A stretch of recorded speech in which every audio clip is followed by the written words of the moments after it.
ಚರ್ಚೆಗಳು ಮಾಡಿದ್ರೆ ನಾವು ನಿಲ್ಲಿಸಲಿಕ್ಕೆ ಆಗೋದಿಲ್ಲ. ಈಗಾಗಲೇ ಮುಖ್ಯಮಂತ್ರಿಯವರು ನಾನು ಸಮೇತ ವ್ಯಕ್ತ ಮಾಡಿದ್ದೆ. ಏನಂತ ಹೇಳಿದ್ರೆ ಕ್ಯಾಬಿನೆಟಲ್ಲಿ ಬರ್ತಾ ಇದೆ, ಕ್ಯಾಬಿನೆಟಲ್ಲಿ ಡಿಸಿಷನ್ ತಗೊಳ್ತೀವಿ.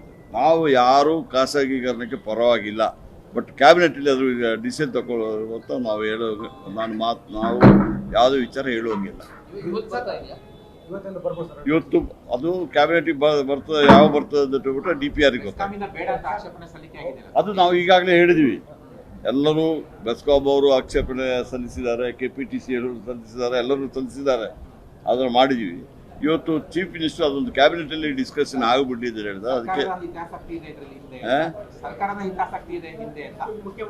ನೋಡಿ, ಈಗಾಗಲೇ ನಾವು ಸ್ಪಷ್ಟೀಕರಣ ಕೊಟ್ಟಿದ್ದೀವಿ.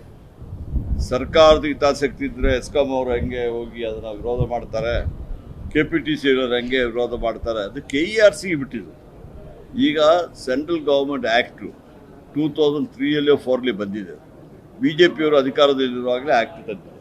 ಅದರಲ್ಲಿ ಖಾಸಗೀಕರಣ ಮಾಡ್ಬೋದು ಅಂದರೆ ಆ್ಯಕ್ಟಲ್ಲಿ ಪ್ರೊವಿಷನ್ ಇಟ್ಟಿದ್ದಾರೆ. ಅದರ ಪ್ರಕಾರ ಟಾಟಾದವರು ಅಪ್ಲಿಕೇಶನ್ ನಮಗೆ ಕೊಡಲಿಲ್ಲ, ಅದು ಅವರು KERC ಕೊಟ್ಟಿದ್ದಾರೆ. KERCಯಲ್ಲಿ ಅದನ್ನು ಅಬ್ಜೆಕ್ಷನ್ ಮಾಡಬೇಕಾಗಿದ್ದು ಬೇರೆ ಬೇರೆ ನಮ್ಮ ಎಸ್ಕಾಂ ಅವರು KPTC ಅವರು ಮಾಡಿದ್ದಾರೆ. ಬೇರೆ ನಮ್ಮ ರಾಜ್ಯದಲ್ಲಿ ರೈತರಿಗೆ ವಿದ್ಯುತ್ ಕೊಡ್ತಿದೆ, ಗೃಹ ಜೊತೆ ಕೊಡ್ತಿದೆ, ಈ ತರ ನಮಗೆ ಫಲಾನುಭವಿಗಳನ್ನು ಗುರುತಿಸಿ ಕೊಡುವಂತ ವ್ಯವಸ್ಥೆ ಇದೆ.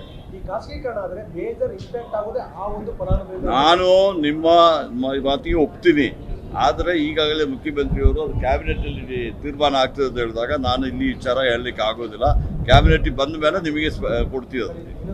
ಮುಂಗಾರು ಕಡಿಮೆ ಆಗ್ತದೆ, ಮುಂಗಾರು ಕಡಿಮೆಯಿಂದ ಮಳೆ ಕಡಿಮೆಯಿಂದ ಈ ವಿದ್ಯುತ್ ಉತ್ಪಾದನೆ ಮೇಲೆ ಪ್ರತಿಕೂಲ ಪರಿಣಾಮ ಆಗುತ್ತೆ ಅನ್ನುವಂಥ ಲೆಕ್ಕಾಚಾರ ಇದೆ. ಬಹಳ ಕಡಿಮೆ ಆಗುವಂತ ನೋಡಿ, ಇಲ್ಲಿ ತನಕ ವಿದ್ಯುತ್ ಏನು ಬೇಕು ಅಂದ್ಬಿಟ್ಟು ಸಾಕಷ್ಟು ನಾವು ಇಟ್ಕೊಂಡಿದ್ವಿ. ಮುಂದೆ ಮಳೆ ಬರ್ತದ ಏನು ಬರ್ತದ ಅಂದ್ಬಿಟ್ಟು ನನಗೆ ಗೊತ್ತಿಲ್ಲ. ಮಳೆಗಾಲ ಇನ್ನೂ ಮುಗಿಲಿಲ್ಲ. ಮಳೆಗಾಲ ಆಗಸ್ಟ್ ತನಕ ಮಳೆಗಾಲ ಇರ್ತದೆ. ಅಲ್ಲಿ ತನಕ ವೆಯ್ಟ್ ಮಾಡಿ, ಅದಾದಮೇಲೆ ಯಾವುದಾದ್ರು ಸ್ಟಾಕ್ ತೆಗೆದುಬಿಟ್ಟು ಅದ್ರ ವಿಚಾರ ಹೇಳ್ತೀನಿ.